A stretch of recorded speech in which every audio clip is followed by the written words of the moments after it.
شیطان کا وسوسہ، پتہ نہیں قبول ہوگی یا نہیں، اتنی دعا تو مانگ چکا ہوں، ابھی تک تو کوئی نتیجہ سامنے نہیں آیا، اور مانگنے کا کیا فائدہ ہوگا؟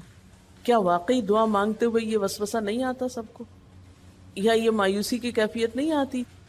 میری تو نہیں سنی جا سکتی، معلوم نہیں وہ کون خوش قسمت ہیں جن کی دعائیں سنی جاتی، اس لیے چلو کسی اور سے کہہ دیتے ہیں وہ میرے لیے دعا کر دے، اپنے لیے خود کیا کرنا۔ تو شیطان ہمیشہ دعا مانگنے کے عمل میں رخنا ڈالتا ہے، خلل پیدا کرتا ہے، کیونکہ دعا ایک ایسا عمل ہے جو اللہ اور بندے کے درمیان ایک محبت کا تعلق پیدا کرتا ہے، ایک اپنائیت کا تعلق پیدا کرتا ہے، ایک تقرب کا تعلق پیدا کرتا ہے۔ جب انسان اپنے رب سے مانگتا ہے تو اس کا احسان مند ہوتا ہے، اس کے قریب آ جاتا ہے، اور مانگتا انسان کس سے ہے؟ جس پر مان ہوتا ہے، جس پر یہ یقین ہوتا ہے کہ وہ دے گا، جس پر اعتماد ہوتا ہے کہ وہ میرا بہت خیر خواہ ہے، میرا بھلا کرنے والا ہے۔ انسان ہر ایک سے نہیں مانگ سکتا، ہر ایک کے سامنے اپنی ضرورت نہیں رکھ سکتا۔ تو اگر دیکھا جائے تو ایک اللہ کی ذات ایسی ہے کہ جس سے یہ ساری توقعات پوری ہو سکتی، اللہ کے سوا کوئی نہیں کہ جو انسان کے ساتھ ایسا معاملہ کر سکے۔ اس لیے تمہارا رب کہتا ہے کہ مجھ سے مانگو، اس کو پسند ہے بندوں کا مانگنا۔ اچھا، یہ جو دعا ہے اس میں صرف کسی چیز کا براہ راست نام لے کر مانگنا ہی شامل نہیں، یعنی مانگنے کے طریقوں میں صرف ایسا ہی نہیں کہ ہم کہ یا اللہ فلاں چیز مجھ کو دے دے۔ اس کے کئی انداز ہو سکتے ہیں۔ ایک تو یہی براہ راست کسی خاص چیز کا سوال کرنا، یہ بھی بہت اچھا ہے۔ بندوں سے سوال کرنا برا ہے، لیکن اللہ تعالیٰ سے سوال کرنا تو عبادت کا درجہ رکھتا ہے۔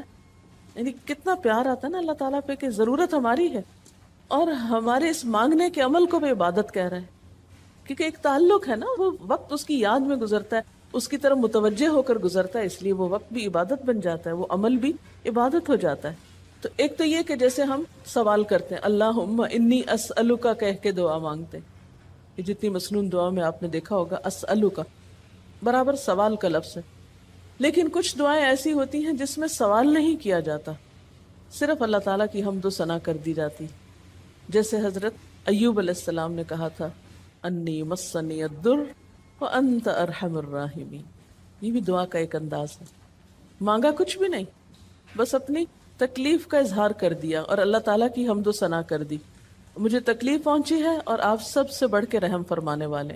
یہ بھی نہیں کہا آپ رحم فرمائیے، کہ آپ تو سب سے بڑھ کے رحیم ہیں اور میری تکلیف آپ جانتے ہیں۔ یہ بھی ایک سٹائل ہے۔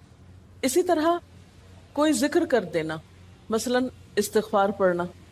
اب استغفار پڑھنے والے کے لیے کتنی خوشخبریاں ہیں کہ اس کا ہر مسئلہ آسان ہو سکتا ہے اس کی وجہ سے۔ خیر اس میں تو بخشش کی طلب ہوتی ہے، ایک طلب کا انداز ہے، لیکن استغفار جو ہے وہ عام دعا سے ذرا مختلف ہے۔ اسی طرح درود شریف پڑھنا، اس میں اپنے لیے تو آپ کچھ بھی نہیں مانگ رہے ہوتے، نبی صلی اللہ علیہ وسلم کے لیے مانگ رہے ہیں، لیکن وہاں کیا ہو رہا ہے کہ جب آپ ان کے لیے رحمت کی دعا مانگتے ہیں اللہ تعالیٰ آپ پہ 10 رحمتیں فرماتے ہیں۔ یہ بھی ایک مانگنے کا انداز ہے۔ اب درود شریف پڑھنا جو ہے باعث برکت بھی ہے، عبادت بھی ہے، ذکر بھی ہے، اور ایک طرح کی دعا بھی ہے۔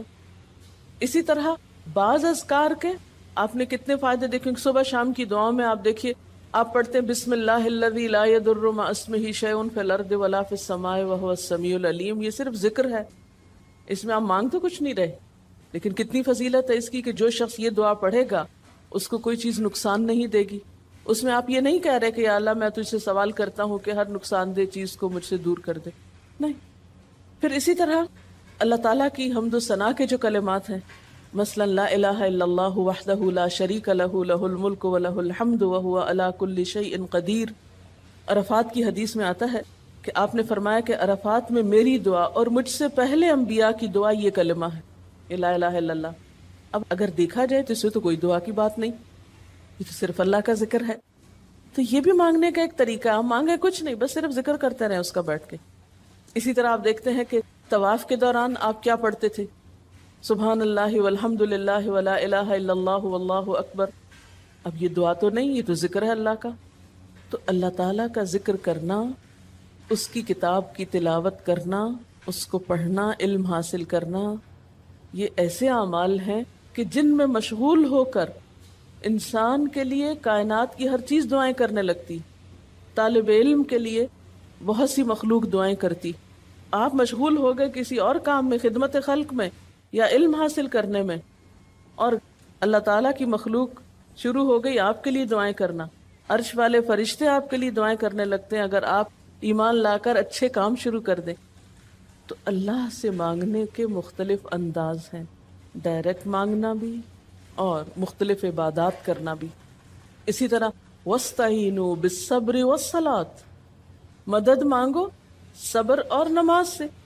ٹھیک ہے، نماز میں انسان بہت سی دعائیں پڑھتا ہے، لیکن اگر مشکل وقت میں انسان صبر کے ساتھ نفل پڑھ کے اللہ تعالیٰ کا ذکر کرے اور اس کو سمجھ نہ بھی آئے کہ کیا دعا مانگو، کیونکہ بعض پریشانیاں ایسی ہوتی ہیں کہ انسان منہ سے کچھ نکال بھی نہیں سکتا، تو یہ نماز بھی کافی ہو جائے گی.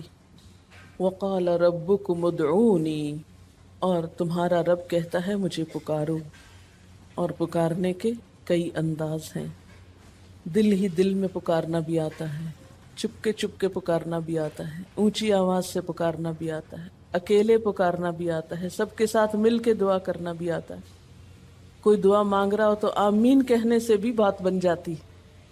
مجھے یاد ہے کہ ایک دفعہ میں عمرے پر گئی اور طواف کے بعد جہاں میں نفل پڑھ رہی تھی، تو نفل کے بعد میں نے سوچا کہ میں اپنی دعا کرتی ہوں. اتنے میں ایک شخص عربی میں کوئی دعا مانگ رہا تھا. اتنی خوبصورت دعا تھی کہ میں نے ایسی دعا کسی سے نہیں کبھی سنی، اور میں نے صرف آمین کہنا شروع کر دیا. میں نے کہا یا اللہ، میری تو نہ زبان میں اتنی بلاغت و فصاحت ہے، نہ مجھے اتنی باتیں آتی ہیں، مجھے تو مانگنا بھی نہیں آتا، تو بس جو کچھ یہ مانگ رہا مجھے بھی یہی دے دے. میں نے صرف آمین آمین آمین کہنا شروع کر دیا. یہ کتنا بڑا اس کا احسان ہے کہ ہم آمین کہہ کے بھی شامل ہو جاتے ہیں دوسروں کی دعاؤں میں. تو اسی لیے دعا کو عبادت کا نچوڑ کہا گیا، کریم، خلاصہ، ساری عبادت کا اوپر کا حصہ. اور ویسے بھی اگر دیکھا جائے تو ہر نماز میں بہت سی دعائیں ہیں. ہر موقع کی اللہ کے رسول صلی اللہ علیہ وسلم نے مختلف طرح کی ہمیں دعائیں سکھائیں. سویرے جو آنکھ کھلتی ہے، سویرے کے اگر آدھی رات کو بھی کھلتی ہے، اس کی بھی دعا ہے. اس وقت سے لے کر کوئی کام ایسا نہیں دین کا یا دنیا کا، اچھا یا برا، جس کے لیے کوئی نہ کوئی دعا نہ موجود ہو. یعنی اتنا خوبصورت عمل ہے دعا مانگنا کہ جس کے لیے کسی خاص چیز کی قید بھی نہیں کہ کہیں بند کے بیٹھو تو ہی مانگو، کہیں پہنچو تو مانگو. نہیں، کہیں بھی مانگو، دن کو مانگو یا رات کو مانگو، کھڑے ہو کے مانگو یا بیٹھ کے مانگو، چلتے پھرتے مانگو یا چپ کے مانگو، منہ سے بولو بھی نہیں اور دل ہی دل میں مانگو تو بھی وہ سن لیتا ہے. کسی بھی طرح مانگ سکتے ہو، کہیں بھی مانگ سکتے، کچھ بھی مانگ سکتے ہو. اس لیے وقال ربکم ادعونی استجب لکم، تمہارا رب کہتا ہے مجھ سے مانگو، میں تمہاری دعا قبول کروں گا. اور آپ کو پتہ ہے کہ ربکم یہ صرف مسلمانوں کا رب نہیں، رب تو ساری مخلوق کا ہے. کافر کا رب بھی وہی ہے، خواہ وہ مانے یا نہ مانے. اس لیے قبولیت دعا کے لیے مسلمان ہونا بھی شرط نہیں.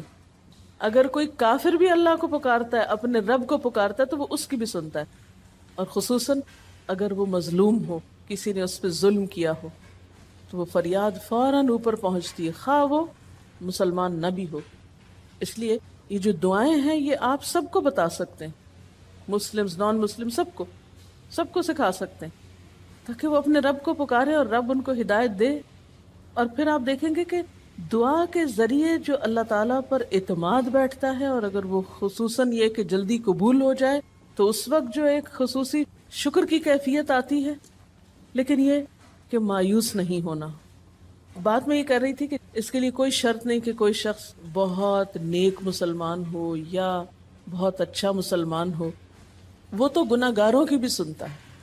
اس لیے بعض اوقات لوگ جب مایوس ہونے لگتے ہیں نا کہ ہم تو بہت گناہ گار ہیں، ہماری نہیں سنی جائے گی، تو انہیں مایوس نہیں ہونا چاہیے. مایوس ہو کے کہاں جائیں گے سننے؟ کس سے مانگنے جائیں گے؟ ان کو بھی پکارنا چاہیے، خواہ کوئی کیسے بھی گناہ میں ڈوبا ہوا، کیسی بھی حالت میں ہو، اور اس کے لیے بھی مانگنا چاہیے. حتیٰ کہ کافر جب تک زندہ ہے، اس کی صحت کے لیے، اس کی ہدایت کے لیے، اس کی خیرخواہی بھلائی کے لیے بھی آپ خوب دعائیں مانگ سکتے ہیں. آپ صلی اللہ علیہ وسلم ابو جہل کے لیے بھی دعا کرتے تھے، یا حضرت عمر کے لیے کہتے تھے کہ ان دونوں میں سے کسی ایک کو تو ضروری ہدایت دے. تو دعا ہر حال میں فائدہ دیتی، ان مصیبتوں میں بھی فائدہ دیتی ہے جو اتر چکی ہیں، ان میں بھی دیتی ہے جو نہیں اتری. دعا تو ابلیس کی بھی قبول ہوئی تھی، اس نے قیامت تک زندگی کی دعا مانگی تھی، اس کی بھی قبول کر لی گئی. اس نے کہا تھا قال انظرنی الی یوم یبعثون، قیامت تک کے لیے مجھے مہلت دے کہ میں انسانوں کو بھٹکا سکوں. تو اللہ تعالیٰ نے کہا جاؤ، تمہیں مہلت دی گئی. اس لیے یہ خیال تو اپنے دل سے سب نکال دیں کہ ہماری دعا نہیں قبول ہوتی، سب کی ہو سکتی. شرط یہ ہے کہ آپ واقعی دعا مانگ رہے ہوں. ہاں، جو غافل دل سے مانگے اس کی نہیں قبول ہوتی، کیونکہ وہ مانگ نہیں رہا، وہ تو بس صرف ایک فرض پورا کر رہا ہے. وہ بظاہر دیکھنے میں مانگنے کا عمل نظر آ رہا ہے لیکن حقیقت میں مانگ نہیں رہا. تو حدیث میں آتا ہے کہ اللہ تعالیٰ غافل دل کی دعا نہیں قبول کرتا. بس کچھ ادب یہ ضرور سکھائے گئے کہ انسان قطع رحمی کی دعا نہ کرے، گناہ کی دعا نہ کرے، غلط کاموں کی دعا نہ کرے، اور پھر ساتھ یہ کہ دعا کرنے کے بعد مایوس نہ ہو، دعا میں جلد بازی نہ کرے، کیونکہ اللہ تعالیٰ نے قبولیت دعا کا وعدہ کر رکھا ہے. استجب لکم، میں قبول کروں گا تمہاری دعائیں. ہاں، یہ ضرور ہے کہ قبولیت کی شکلیں مختلف ہوتی ہیں. بعض اوقات تو انسان کو بالکل وہی مل جاتا ہے جو وہ چاہتا ہے، بعض اوقات وہ نہیں ملتا جو وہ چاہتا ہے، بلکہ وہ دے دیا جاتا ہے جو اس کو زیادہ ضرورت ہوتا ہے. یعنی ہمارا تو علم اتنا محدود ہے نا، ہم ایک چیز مانگ رہے ہوتے ہیں جو ہمارے حق میں کوئی زیادہ اچھی نہیں ہوتی. اللہ تعالیٰ ہمارے لیے ہم سے بڑھ کر مہربان ہے، وہ ہمیں وہ نہیں دیتا بلکہ وہ دیتا ہے جو ہمیں اس سے زیادہ فائدہ دے سکتا ہے. اگر آپ اپنی گزشتہ زندگی کی دعاؤں پہ ایک نظر ڈالیں تو ہم کتنی چھوٹی چھوٹی چیزیں مانگتے رہے اور اللہ تعالیٰ نے ہمیں اس سے بڑھ کر عطا کیا ہے. ہم سب کو جو اللہ تعالیٰ نے دین کی سمجھ دی یا دین کو سیکھنے کا شوق دیا، ضروری نہیں کہ ہم سب نے یہ مانگا ہی ہو کہ اللہ تو ہمیں موقع دینا اپنے دین کو سیکھنے کے لیے، سکھانے کے لیے. لیکن یہ ضرور ہو سکتا ہے کہ ہم زندگی میں کچھ اور مانگتے رہے اور ہمیں وہ نہیں ملا، یہ نعمت مل گئی اور وہ ہمارے حق میں زیادہ بہتر ہو گئی. اور یہ ہو سکتا تھا کہ ہمیں وہ چیز مل جاتی اور آج ہم اس چھوٹی سی چیز کو لے کر اس کا شوق بھی پورا کر چکے ہوتے، اس کی ساری اٹریکشن ختم ہو چکی ہوتی. کیونکہ دنیا کی کوئی چیز ایسی نہیں جس کی اٹریکشن ختم نہ ہو جائے یا جس کی ویلیو گھٹ نہ جائے، جو پرانی نہ ہو جائے. لیکن قرآن کا علم ایک ایسا علم ہے جو ہر دم نیا لگتا ہے، ہر دم زندگی دیتا ہے، خوشی دیتا ہے، سکون دیتا ہے، ایک راحت ملتی ہے. یہ پرانا نہیں ہوتا. پھر اسی طرح یہ بھی ہوتا ہے کہ بعض اوقات انسان کی کوئی آفت ٹال دی جاتی. آپ مانگ رہے ہیں رزق، تو وہ رزق میں برکت تو نہیں ہوتی مثلا، لیکن کوئی بیماری آپ سے ٹال دی جاتی کہ خدا نہ خواستہ آپ کو اگر مال مل بھی جائے اور ایسی بیماری لگ جائے کہ سارا مال اس میں ڈوب جائے تو مال بھی گیا اور تکلیف الگ. تو اللہ تعالیٰ اپنی رحمت سے آپ کو زیادہ مال تو نہیں دیتے مگر وہ بہت بڑی بلا سے محفوظ رکھتے ہیں، کسی حادثے سے بچا لیتے ہیں، کسی ایسی پریشانی سے بچا لیتے ہیں کہ جس میں آپ کا سب کچھ ہی کھپ جاتا. کیونکہ ہمارے پاس کوئی رائٹ تو نہیں ہے، ہم کو ڈیزرو تو نہیں کرتے کہ ہر وقت ہم امن و امان میں رہیں. ہمارے اپنے گناہوں کی بدولت، کئی بیرونی اسباب کی بدولت کوئی مشکل، کوئی حادثہ، کوئی مصیبت کسی بھی وقت آ سکتی جو دنیا میں مختلف لوگوں پر آتی رہتی. ہم ہر امن ڈیزرو تھوڑی کرتے ہیں، یہ تو اللہ کی عنایت اور رحمت اور نعمت ہے کہ وہ جو ہمیں دیے ہوئے یہ. اور یہ عین ممکن ہے کہ ہم کوئی اور دعا مانگتے ہوں اور اللہ تعالیٰ اس کی بجائے ہمیں عافیت میں رکھے ہوئے ہو، ایک پرسکون زندگی دیے ہوئے ہیں ہمیں کہ ہمارے ہاتھ پاؤں سلامت ہیں، ہم بول سکتے ہیں، ہم دیکھ سکتے ہیں، ہم کھا پی سکتے ہیں، ہم چل پھر سکتے ہیں، ہم کسی کے محتاج نہیں ہیں. کتنا بڑا احسان ہے اس کا. اس لیے اگر کوئی دعا وقتی طور پر بعینی ہی قبول نہیں ہوتی